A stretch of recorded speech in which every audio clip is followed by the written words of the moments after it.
Prenons juste un temps, j'aimerais juste prier. Si vous voulez fermer les yeux.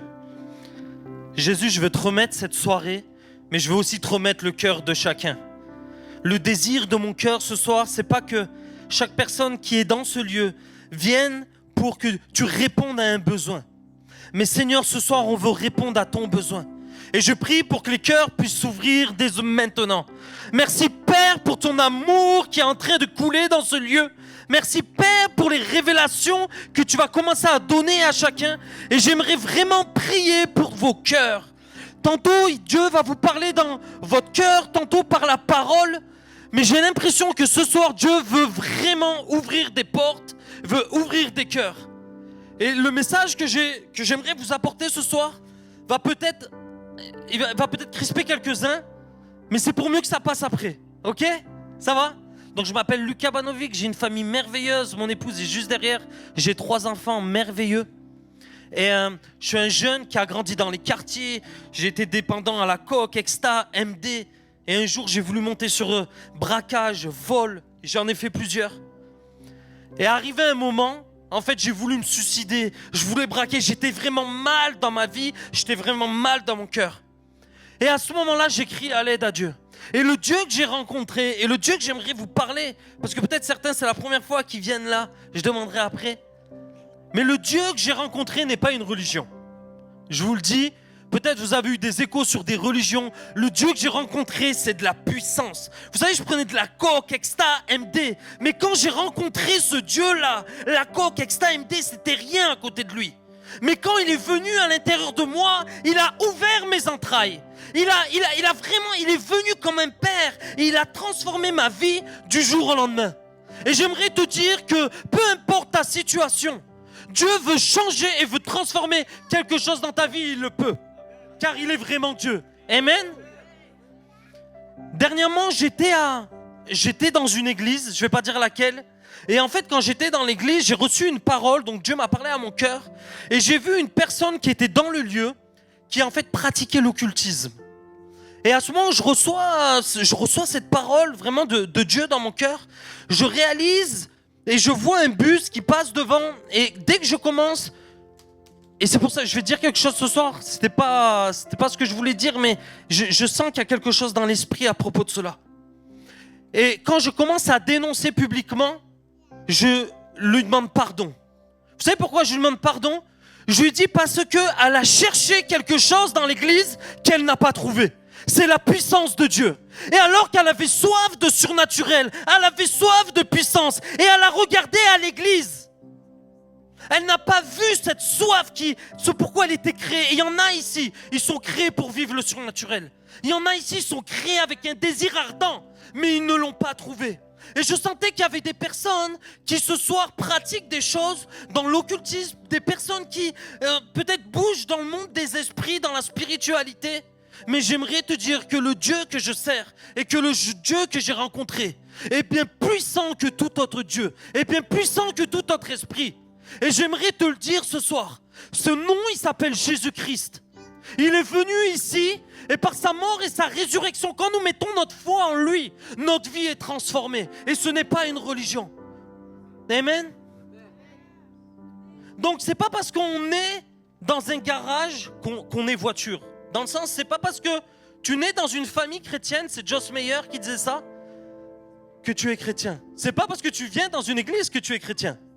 Tu es chrétien quand tu as fait une rencontre personnelle avec Jésus, quand tu l'as accepté comme ton sauveur et ton Seigneur. Amen. Je dis cela parce que vous allez voir après, j'ai l'impression que Dieu veut nous amener plus loin. Et comme Dieu veut nous amener plus loin, il est important de faire la différence. Et qu'est-ce que Dieu m'a appelé? Qu'est-ce que dit la parole de Dieu à propos de cela? Et j'ai entendu une histoire dernièrement. C'était un Irakien qui était en Amérique. Et en fait, il va vers un pasteur. Et quand il va vers ce pasteur, il dit, écoute, je veux qu'on m'enlève le droit de réfugié, je veux repartir en Irak.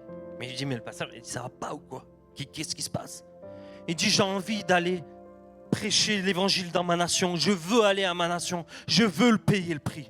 Mais il dit, mais ouais, mais pourquoi tu veux retourner? Pourquoi tu es venu ici? Il dit, parce qu'on m'a fait venir ici. Je suis parti, il y a eu plein d'histoires, mais il a dit cette chose. J'étais en prison. Et quand j'étais en prison, chaque jour, un mec, le maton venait et il me battait à 100. Chaque jour, il me battait. Chaque jour, il me battait. Et un jour, il est rentré et il a dit, aujourd'hui, je ne te battrai pas. Il lui dit, pourquoi? Il dit, parce que j'ai mal à l'épaule. Mais cet Irakien était chrétien. Et vous savez ce qu'il lui a dit? Je connais un nom, il s'appelle Jésus. C'est le Fils de Dieu. Si je prie pour toi, tu vas être guéri. Et il le regarde dans les yeux, il dit, tu es au courant que si tu pries pour moi et que ton Jésus me guérit, je vais te battre encore plus fort. Et il a dit, c'est pas grave, c'est ce que Jésus aurait fait à ma place. Et il a prié pour lui, il a été guéri et il a battu encore plus fort. À ce moment-là, il arrive à avoir une permission, ça veut dire de sortir juste pour un laps de temps. Et au moment où il veut sortir, en fait, il croise ce maton-là. Et quand il croise ce maton-là, il a un coup d'émotion, il va dire oh non. Et il sait, à ce moment-là, il sait que le maton sait qu'en fait, il va s'évader. Et à ce moment-là, ce maton arrive vers lui et il lui dit ceci. Je ne vais pas dire un mot, mais écoute-moi. Un jour, je vais être un fils de Jésus-Christ parce que tu as prié pour moi et je ne serai plus jamais le même. Je ne l'ai pas encore accepté, mais je ne suis plus le même depuis que tu as prié pour moi. Et un jour, je le suivrai. Et nous, on a peur d'interpeller les gens et de leur prêcher l'évangile. On est rendu insensible à cela. Et je me mets dans la barque, les amis, ce soir. Y a-t-il des chrétiens aujourd'hui? Je ne sais pas, si vous n'êtes pas chrétien, vous n'êtes pas obligé de lever la main. Mais est-ce qu'il y a des chrétiens aujourd'hui? Levez la main, s'il vous plaît. Ok, levez la main, s'il vous plaît. N'ayez pas honte, quand même. Levons la main. Mais est-ce qu'il y a des disciples de Jésus-Christ? Vous savez, souvent, on dit chrétien, on parle chrétien, on se dit je suis chrétien. Mais dans le temps de Jésus, vous savez pourquoi on les a appelés chrétiens? Les mecs, qui faisaient tellement de miracles. Les mecs qui guérissaient tellement les malades, il y avait tellement de gens qui venaient à Jésus, qu'arrivait un moment, les gens les regardaient, ils ont dit, regardez, les petits Christ, les chrétiens, ils font les mêmes œuvres que Jésus. Donc on leur a attribué le mot chrétien. Mais les choses aujourd'hui ont changé. Hein? Tu nais dans une famille chrétienne, tu es chrétien. Tu nais dans une culture, moi aussi grandi dans une culture catholique, tu es chrétien. Mais quand je dis, est-ce que tu es disciple de Jésus-Christ? Tu dis, disciple de Jésus-Christ, ça veut dire que je prêche l'évangile. Ça veut dire que je guéris les malades. Ça veut dire que j'aime les gens. Ça veut dire que je fais des disciples. Et j'ai l'impression que dans ce temps, dans cette soirée, Dieu veut nous ramener dans cette sensibilité à revenir de ce qu'on voit dans le livre des Actes. Amen. Donc il y a la nature de la spécialisation, je vais vite fait passer dessus. Mais vous savez, l'église a grandi, on a eu des bâtiments, on a eu tellement de choses qu'on a commencé à se spécialiser. Dans la louange, l'évangélisation, le prophétique, on a commencé à se spécialiser. Et souvent, inconsciemment, on se spécialise tellement qu'on est plus centré sur l'évangile.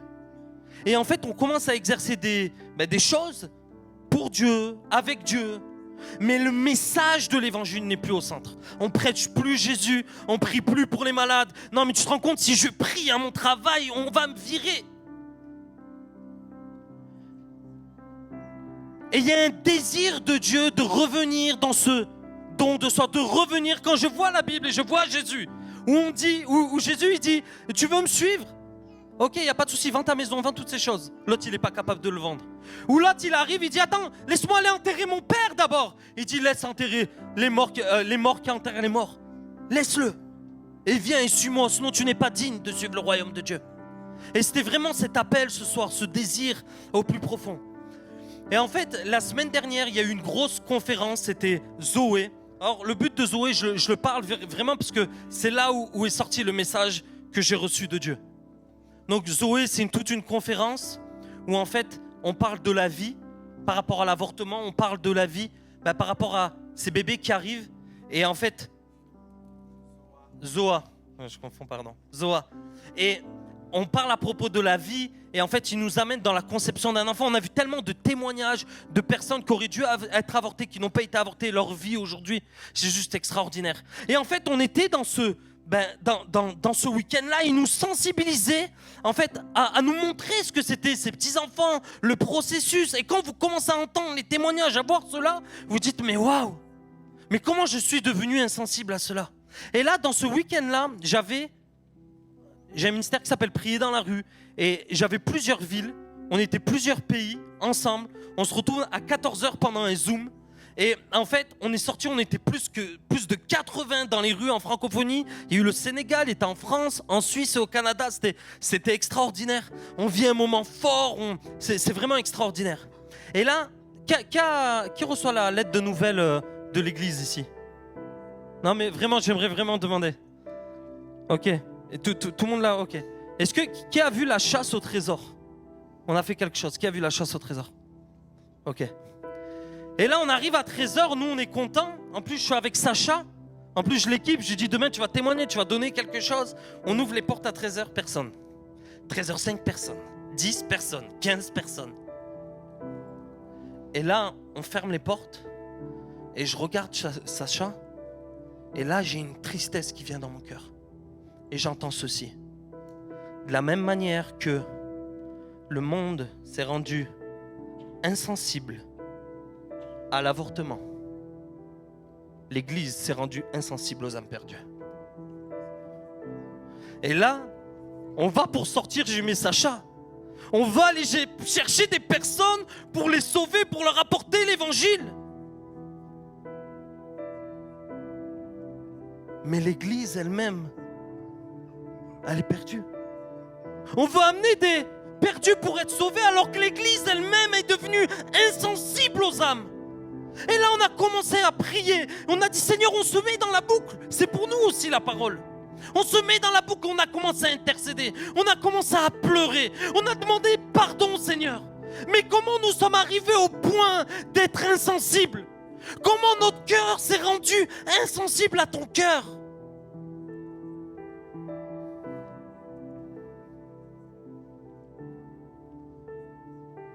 J'ai vu une vidéo dernièrement. C'était en Amérique. Et vous allez voir, ça m'a choqué. J'espère que ça va vous choquer.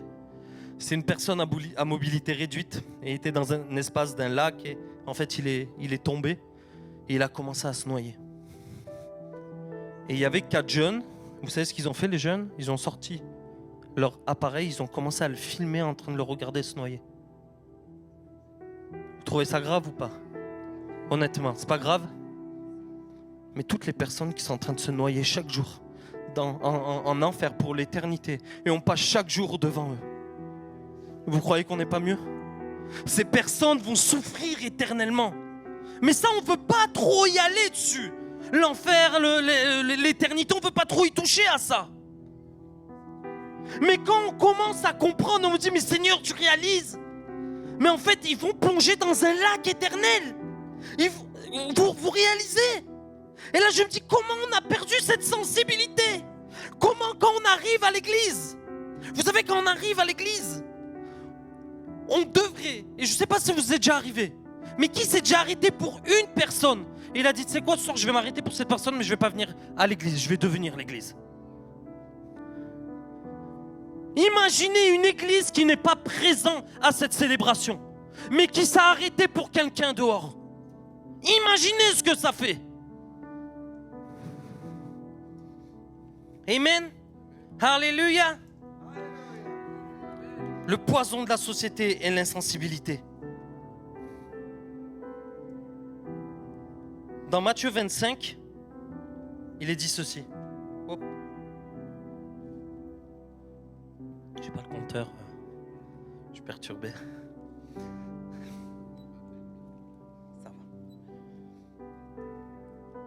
Alors le royaume des cieux, vous pourrez prendre la parole, vous allez surligner si vous le voulez. C'est vraiment une pépite que j'ai reçue. Alors le royaume des cieux ressemblera à 10 jeunes filles, 10 vierges, qui ont pris leur lampe pour aller à la rencontre du marié. Alors la parabole explique, quand je dis par exemple Julien ressemble à Lucas, on se doute que Julien est beau. ok? Quand on dit Lucas ressemble à Julien, on s'en doute que Lucas est intelligent. Ok? Mais ça ne veut pas dire que... C'est pas parce que il me ressemble qu'il est beau qu'il est identique à moi. Il a juste une spécificité. C'est important les paraboles. C'est vraiment important. Donc 5 d'entre elles étaient folles et 5 d'entre elles étaient sages. Celles qui étaient folles ne prirent pas d'huile avec elles en emportant leur lampe, tandis que les sages prirent avec leur lampe de l'huile dans des vases. Comme le marié tardait, toutes s'assoupirent et s'endormirent. Au milieu de la nuit, on cria « Voici le marié !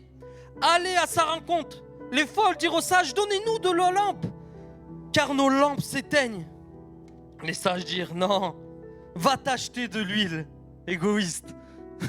Va t'acheter de l'huile, je ne te partage pas mon huile. Allez plutôt chez ceux qui en vendent et achetez-en pour vous. » C'est égoïste, mais en vrai, ce n'est pas des égoïstes. Quand on arrivera devant Dieu, en fait, la vérité, c'est que chacun rendra des comptes. Pendant qu'elle allait en acheter, le marié arriva. Celles qui étaient prêtes entrèrent avec lui dans la salle des noces. Imaginez la salle des noces. Et la porte fut fermée. Plus tard, les autres arrivèrent. Regardez bien. Il dit « Seigneur, Seigneur, ouvre-nous » Mais il répondit « Je dis en vérité, je ne vous connais pas. Restez donc vigilants puisque vous ne savez ni le jour ni l'heure où le Fils de Dieu viendra. » Qui veut être les vierges sages? Qui veut être les vierges folles? Je repose ma question. Qui est la vierge sage dans ce lieu et qui est la vierge folle? Entre le vouloir et le être, il y a beaucoup de choses.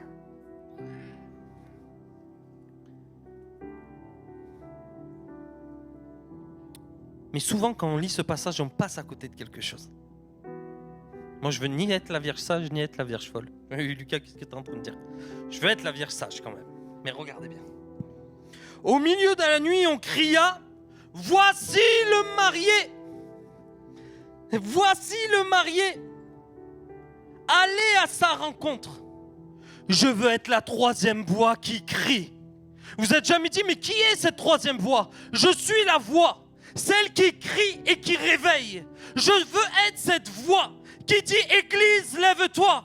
Je veux être cette voix qui dit « Église, lève-toi ce soir ». C'est fini le temps de l'insensibilité. C'est fini le temps où on passe toute notre vie au travail sans mettre notre temps à part pour servir le roi des rois. C'est fini ce temps où on veut tellement gagner d'argent. On dit Seigneur, si tu me donnes de l'argent, je t'en donnerai. Je ferai avancer ton royaume. Mais le jour où tu as de l'argent, tu le gardes pour toi, tu construis pour toi. Et le jour où il demande Dieu, rends-moi ce que je t'ai donné. Non Seigneur, j'ai travaillé. Cela m'appartient. Église, lève-toi ce soir. Il y a un appel du Seigneur. Il y a un appel du Seigneur où il dit, sois la voix qui crie. N'attends plus les amis. Combien de vous attendent leur destinée? Combien de vous disent, Seigneur, c'est quoi ma destinée? Combien de vous cherchent ou cherchent pas? Mais ils continuent leur vie comme ces vierges folles. Et le jour où le Seigneur y reviendra, on dira, mais attends, oh Dieu, on est où?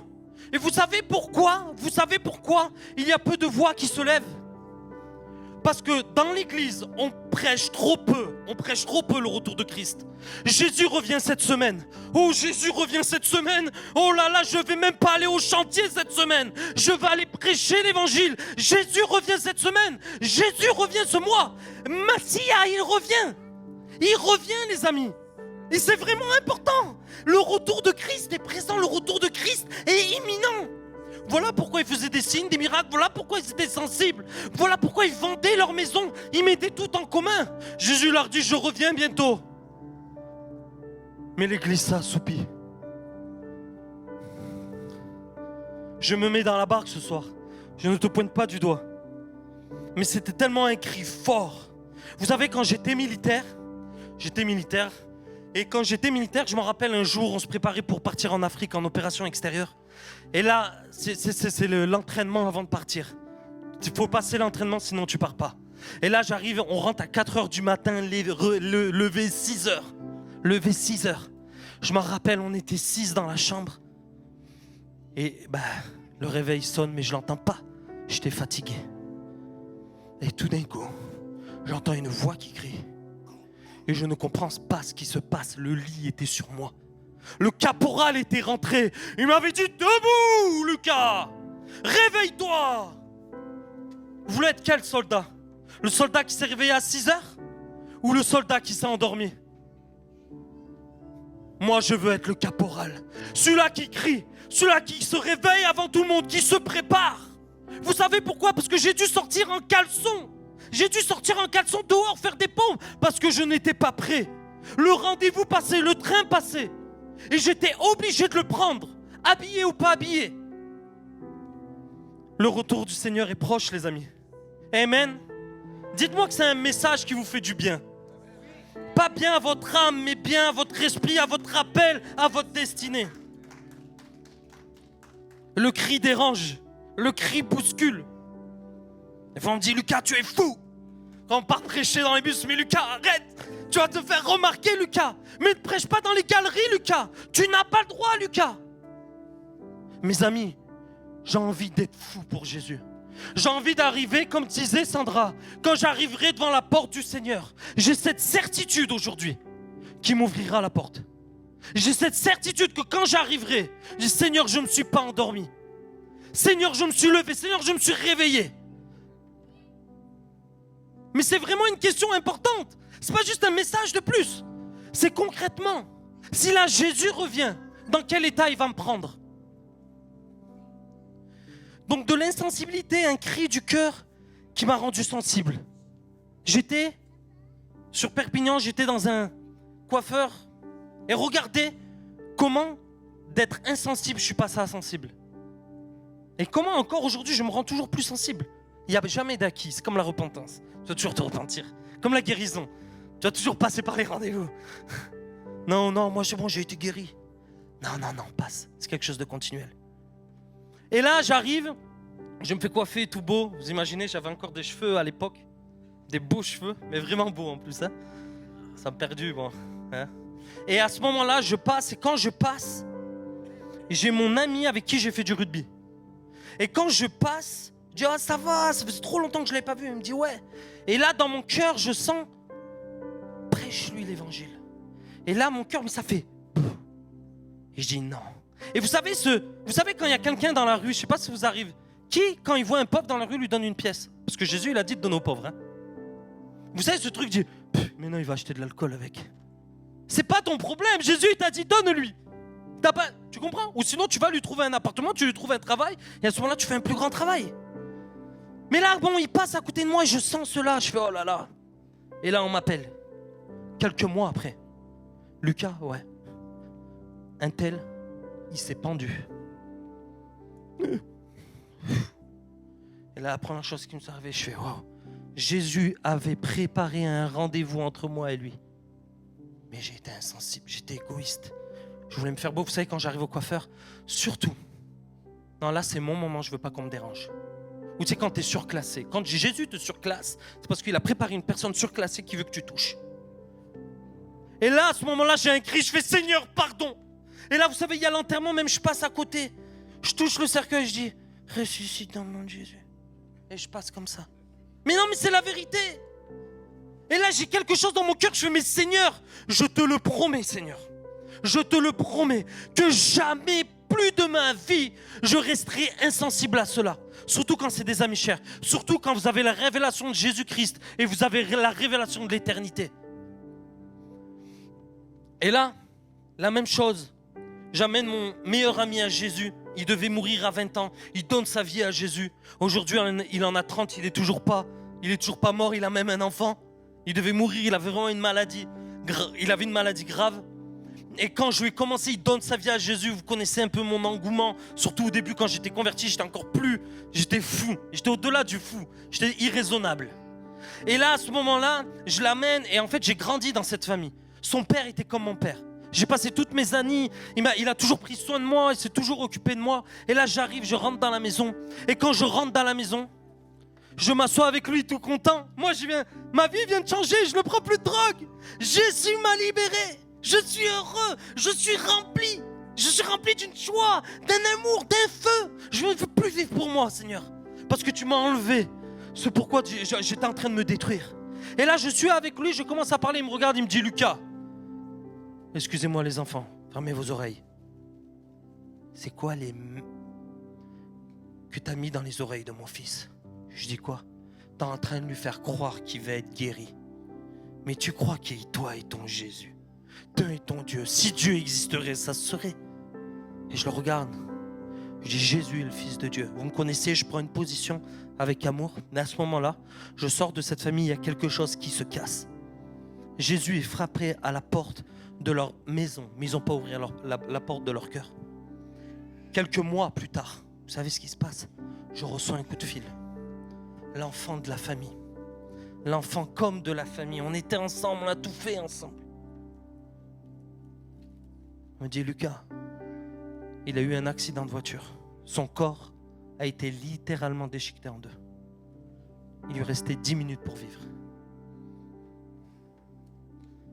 Et là, j'arrive, je suis en peine, j'essaye d'aller les consoler. Et il me regarde, il me dit, t'as vu ton Dieu, mais il est où ton Dieu? Et il commence à se mettre en colère contre moi. Il ne vient pas à mon mariage alors que c'était comme mon père.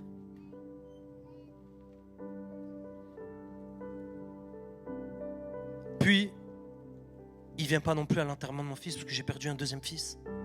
Lui-même avait perdu aussi, donc il savait ce que c'était. C'est quelques années plus tard. Et un jour, par le travail, je travaille dans la maison de son fils, on se voit. Et il me dit, Lucas, je te demande pardon.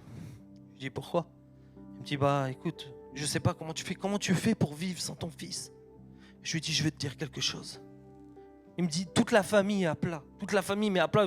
L'état de la famille, ils sont tellement dans le deuil. Je comprends quand tu n'as pas d'espoir. Et je le regarde, je lui dis, mais tu sais, j'ai un espoir. Je ne dis pas que ce n'est pas facile, bien sûr.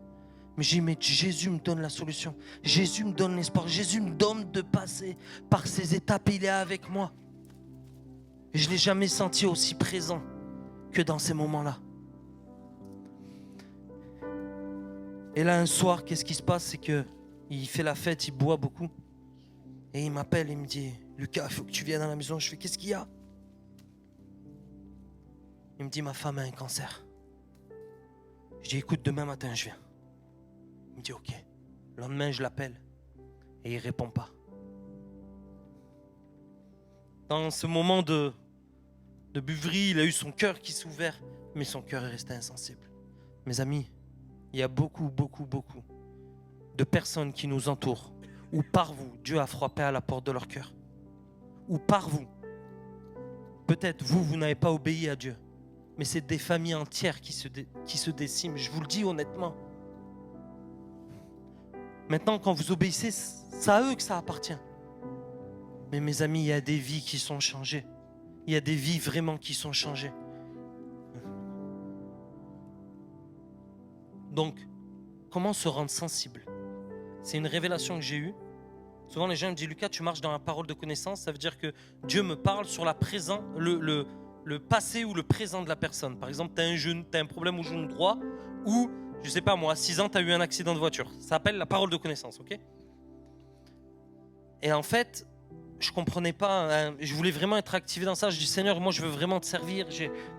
J'aspire à cela. Et Dieu m'a donné une clé.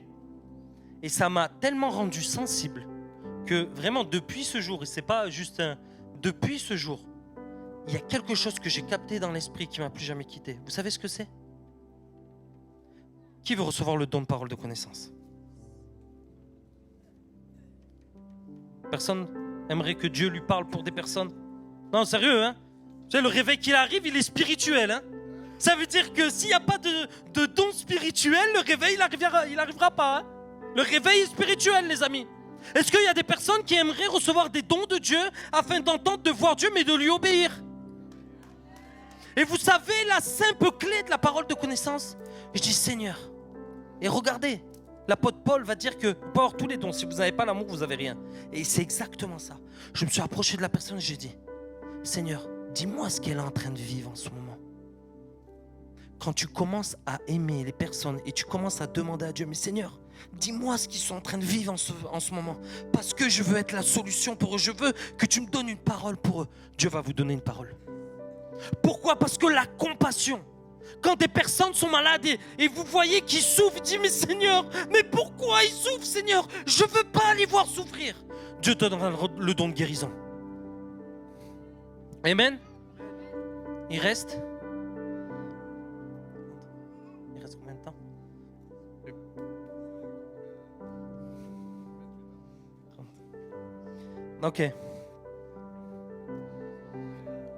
Ok, Tchel Osborne disait ces choses. Tchel Osborne, c'est un ministère de guérison incroyable. Il disait, sans les miracles, le christianisme serait une philosophie. Vous avez compris. En gros, il ne faut pas que l'église devienne un lieu de développement personnel. Voilà ce que Reinhard Bonnke a dit. J'aime cet homme de foi, de feu. Pour être franc, le christianisme est soit surnaturel, soit rien du tout. Nous avions et avions toujours un Jésus surnaturel avec un ministère surnaturel, créant une église surnaturelle avec un évangile surnaturel et une Bible surnaturelle. Amen. Enlevez le miraculeux et vous enlevez la vie du christianisme. L'église devient une société éthique ou un club social lorsqu'elle est destinée à être un système de grille pour transmettre la puissance de Dieu dans ce monde impuissant. Vous et moi, nous sommes les conducteurs de la puissance de Dieu dans le monde. Amen.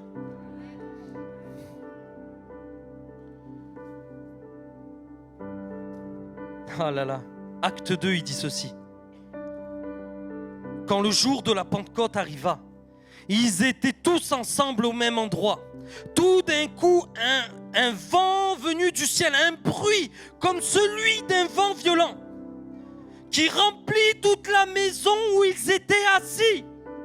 Des langues qui semblaient être du feu apparurent, séparées les unes des autres, et elles se posèrent sur chacun d'eux. Ils furent tous remplis du Saint-Esprit et se mirent à parler d'autres langues, comme l'Esprit donnait de s'exprimer.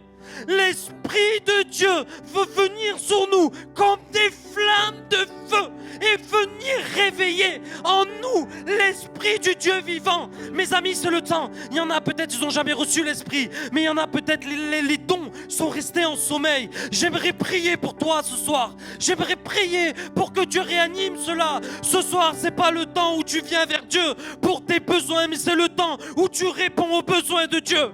Amen. Alors je vais partager ces dons. Je pensais peut-être pour avoir un enseignement sur cela, mais je vais partager ces dons-là. Et on va prendre un temps et on va se mettre devant Dieu. Pourquoi? Parce que, mes amis, il n'y a pas de don sans réveil. Il n'y a pas de réveil sans don. Le don de renoncement et de dire, moi Jésus, je veux te suivre. Et le don spirituel qui dit, Seigneur, moi, donne-moi car je vais aimer les personnes. Et les libérer dans le don que tu m'auras donné, dans le don avec lequel j'aspire, dans l'amour, le fait de ne plus les voir souffrir. Amen. Donc il y a diversité de dons, mais le même esprit. Il y a diversité de ministères, mais le même Seigneur. Il y a diversité d'œuvres, mais le même Dieu. Dieu le Père pour les œuvres, Jésus pour les ministères et le Saint-Esprit pour les dons. Les dons sont dans le Saint-Esprit. Tu ne vas pas recevoir quelque chose ce soir d'autre part que du Saint-Esprit qui vit déjà en toi. Seigneur, je veux plus de puissance, plus d'onction. Tu as déjà reçu mon Saint-Esprit. Tu as déjà reçu toute la puissance. Tu as déjà reçu les dons. Il faut juste qu'il se manifeste. Oui, mais Seigneur, donne-moi un peu plus, Seigneur. Plus d'onction. Non, c'est un mensonge. La vie qui est en toi, tu es assez suffisant. L'Esprit de Dieu qui vit en toi a déjà toutes ces choses en toi. Ça a juste besoin d'être activé. Parce que dans le Saint-Esprit, il y a les 9 dons. Donc il y a 9 dons. Il y a 3 catégories de dons. Les premiers, c'est la parole de connaissance, la parole de sagesse et le discernement des esprits. C'est ce qu'on appelle le don de révélation. Mais j'aime dire une chose, que c'est le don de parole. Pourquoi? Parce que si Dieu te révèle, mais tu n'ouvres pas ta bouche, rien ne se passe. Je vais revenir dessus. Après, il y a le don de puissance. Le don de foi, le don des miracles et le don des guérisons. Ça, c'est les dons de puissance. Et il y a les dons d'inspiration. Le parler en langue, l'interprétation des langues. Parle par là. L'interprétation des langues, de parler diverses langues. On voit dans le chapitre, le type il sort, il y avait un Italien, un Suisse, un Français, un Brésilien. Ils parlaient les langues alors qu'ils ne connaissaient même pas les langues. Et il y a la prophétie. La parole de connaissance,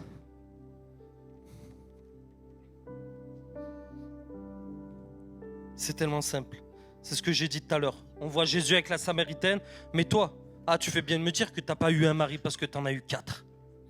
Il voit, il saisit la révélation, il la parle. Il révèle quelque chose dans son passé et son présent. La parole de sagesse, comprenez bien. Donc si je veux recevoir la parole de connaissance, je vais devoir demander de la compassion à Dieu pour que Dieu me dise dans quelle situation il est. Dis-moi Seigneur dans quelle situation il est et donne-moi la parole qui va permettre qu'il se libère de situation et qu'il puisse être guéri. Donne-moi de connaître qu'est-ce qui est en train de se passer. Puis il y a la parole de sagesse. J'aime dire que la parole de sagesse elle cherche toujours une porte pour la parole de connaissance. Le roi Salomon, il y a une fille qui arrive, il y a 2 femmes. L'enfant, il arrive à qui il est cet enfant? À moi. Ok, coupons l'enfant en 2. Et quand il dit coupons l'enfant en 2, la vraie maman, elle a dit non, garde l'enfant. Parole de sagesse. Il n'avait pas la couper, hein. Mais il a reçu la solution de Dieu. Ok? Le discernement des esprits. Donc ça veut dire que quand tu commences à être avec une personne et tu commences à travailler avec une personne ou tu commences à opérer dans le monde des esprits, tu commences à voir si c'est le bon ou le mauvais esprit qui anime la personne.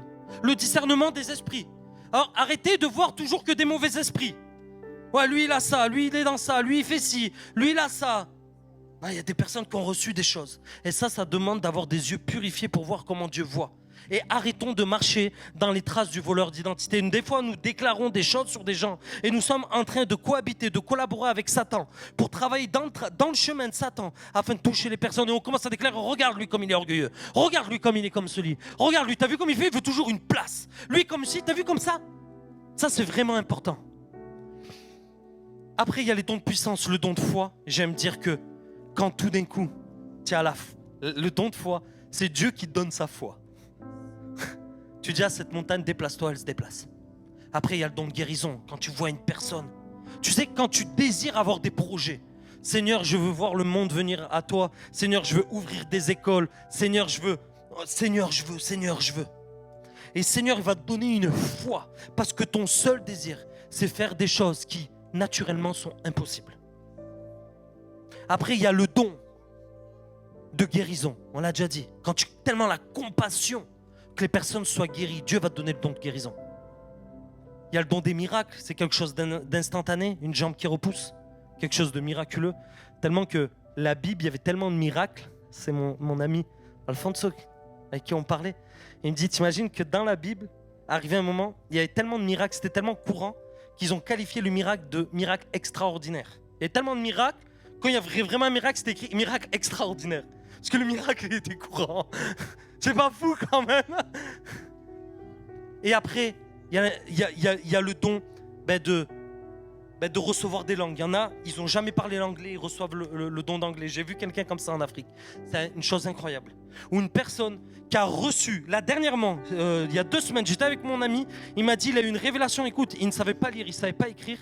Dieu lui a téléchargé la Bible entière. Un truc de fou. D'accord? Donc il y a l'interprétation. Le Seigneur dit maintenant, je commence à interpréter le parler en langue. Ok? Et il y a la prophétie. La prophétie, c'est le futur. Donc il y a 2. Il y a la prophétie par l'inspiration. Je vois que tu vas ouvrir une école de danse. C'est le futur. Ou il y a la prophétie par la parole. Dieu dit que tu vas être guéri. C'est pas moi, c'est Dieu qui le dit. Je prophétise pas sur quelque chose qui m'inspire, mais c'est parce que la parole est la parole. La parole est vérité. La parole ne ment pas. Amen. Et vous voulez savoir comment ça s'est passé pour moi et comment ma vie a complètement changé? Un jour, un prédicateur partage une histoire à un jeune homme. Ce jeune homme, sa vie se chamboule. Ce jeune homme grandit, devient un prédicateur. Ce prédicateur, dans une grosse rencontre, partage cela. Et moi, je suis là à ce moment-là. Je suis jeune, ça fait 2 ans que je suis dans la foi. Et il raconte une histoire. Et il dit à la fin de cette histoire, tous ceux et celles qui veulent recevoir le don de Dieu, tous ceux et celles qui veulent se consacrer, dire Seigneur, me voici, se présentent devant la scène à genoux et on va prier pour vous. Donc si vous avez, pendant que je raconte l'histoire, vous voulez venir devant, vous venez. Si vous voulez pas venir, ne venez pas. Mais à la fin, on va prier pour les personnes qui seront à genoux. Amen. Y a-t-il une église qui veut recevoir les dons ce soir? Amen. J'aime cela. Les gens ils se mettent à genoux. J'ai pas raconté encore. Peut-être ça va être dangereux. Et là il dit ceci. Cette femme elle vient et raconte cette histoire. Et cette femme elle me dit me voici comme là. Elle dit Seigneur utilise-moi. Seigneur je veux que tu m'utilises. Seigneur utilise-moi dans tes dons. Et à ce moment-là elle part. Et au moment où elle part, elle prend sa voiture, une grosse conférence, elle prend sa voiture, elle part et Dieu lui dit, écoutez, arrête-toi à la prochaine aire. Tu rentres dans le magasin et tu fais le poirier sur une machine à canettes, devant la machine à canettes.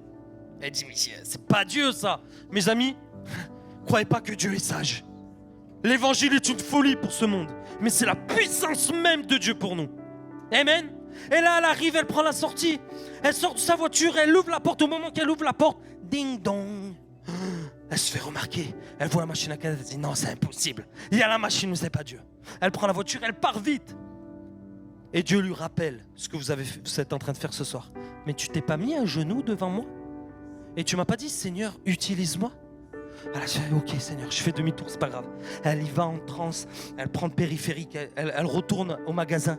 Et là, elle est devant le magasin, elle ouvre la porte, ding dong. Elle fait le poirier, elle part. Et le monsieur dit, hop, madame, qu'est-ce que vous faites? Elle dit, non mais monsieur, je suis désolé, mais en fait on était dans une conférence et le pasteur a dit que si quelqu'un veut être utilisé par Dieu, qu'il lève la main. J'ai levé la main et j'ai senti que Dieu me dit, viens faire le poirier devant cette machine à canettes. Elle dit, mais je suis désolé. Nous les chrétiens on s'excuse, désolé. Pardon, je suis désolé, j'aimerais te prêcher l'évangile, désolé. Non, je suis pas désolé. J'ai une bonne nouvelle. Et là, à ce moment-là, vous savez ce qui se passe? 7h moins 5, le magasin fermé à 7h. L'homme était derrière, était en train de charger son flingue avec des munitions. Il a dit, Dieu, si tu existes, qu'une femme rentre, fasse le poirier devant la machine à canettes.